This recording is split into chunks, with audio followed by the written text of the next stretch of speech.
తెలంగాణకు సంబంధించి ఒక ఆసక్తికరమైన వార్త ఏంటంటే తెలంగాణలో 50,000 రిజిస్ట్రేషన్లు తగ్గాయట, కానీ రెవెన్యూ మాత్రం 500 కోట్లు పెరిగిందంట. అంటే రిజిస్ట్రేషన్ ఛార్జెస్ కానీ భూముల విలువలు కానీ పెరగడం వల్లే కదా. ఓవరాల్గా అయితే 50,000 రిజిస్ట్రేషన్లు తగ్గడం అంటే చాలా అది మంచి సూచిక అవుతుందా సార్? యాక్చువల్గా రెండు రాష్ట్రాల్లోనూ కూడా రియల్ ఎస్టేట్ అనేది అసలు లేదండి. అంటే వ్యవసాయ రంగం దెబ్బతింది. గ్రామీణ ప్రాంతాల్లో పంటలుండి గ్రామీణ ప్రాంతాల్లో డబ్బులు ఉంటే పక్కనున్న చిన్న టౌన్స్లో వ్యాపారాలు ఉంటాయండి. అప్పుడు ఆ వ్యాపారాలు మాత్రమే స్థానికంగా ఉంటాయి. ఇప్పుడు పెద్ద పెద్ద మాల్సాలకు లాభాలు వస్తే ఇక్కడ ఎవరు ఇన్వెస్ట్ చేయరండి. అది ఇక్కడ కాదు కదా, మల్టీనేషనల్ కంపెనీలు. అవన్నీ దెబ్బతింటం మూలంగా రిజిస్ట్రేషన్స్ తగ్గినాయి. కానీ ఆదాయం పెరిగిందంటే దాని అర్థం భూముల విలువలు పెంచారు, అట్లాగే ఛార్జీలు కానీ 50,000 రిజిస్ట్రేషన్ తగ్గడం అంటే చిన్న విషయం కాదు. అది రూరల్ ఎకానమీకి, ఆర్థిక ఎకానమీకి సూచిక. అది ఆంధ్రప్రదేశ్లో కూడా జాగ్రత్త పడాల్సిన అంశం. రామ్నాథ్ గారు, మీరు కూడా దీంతో ఏకీపిస్తారా? ఈ పాయింట్ చాలా ఇంట్రెస్టింగ్గా ఉంది కదా.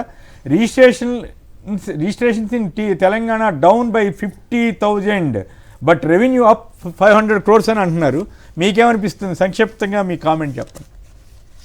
అంతే కొమ్మినేని గారు, ఇప్పుడు రిజిస్ట్రేషన్ ఛార్జీలు భూముల వాల్యూలు పెంచడం వల్ల ఆదాయం పెరిగింది, రిజిస్ట్రేషన్లు తగ్గాయంటే వ్యవస్థ మొత్తం స్తంభిస్తోంది అన్నది అర్థమవుతుంది. ఇప్పుడు ఏపీలో కూడా సేమ్ అదే పరిస్థితి ఉంది. మొత్తం ఎక్కడా కూడా లావాదేవీలు తగ్గిపోయాయి, భూ లావాదేవీలు. ఏపీలో కూడా అదే పరిస్థితి. ఏంటి, దాని రెవెన్యూని గ్యాప్ ఫిల్ చేసుకోవడానికి ఛార్జీలు పెంచే పరిస్థితికి ఏపీలో కూడా వచ్చేసారు.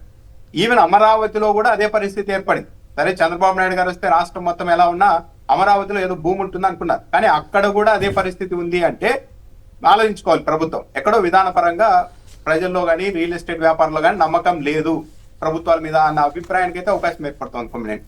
రైట్. ఇక మరొక వార్త, ఐఐటి కుర్రాడు ఐఐటి హైదరాబాద్ స్టూడెంట్కి 2.5 కోట్ల ప్యాకేజ్ అట, హైయెస్ట్ ఎవర్ పే అటండి. అది బ్రహ్మాండం, అభినందించాలి ఈ కుర్రాడిని. ఖచ్చితంగా అందరం అభినందించాలి. అంత స్థాయిలో బాగా మరింత ఉన్నతికి వెళ్ళాలని కోరుకుందాం. ఐఐటీలకు బూస్ట్, ఏఐకి అనుగుణంగా కోర్సుల్లో నాణ్యత తీసుకురావాలని, తక్షణ చర్యలు తీసుకోవాలని ఐఐటీలు వినతి పత్రం ఇస్తున్నాయి.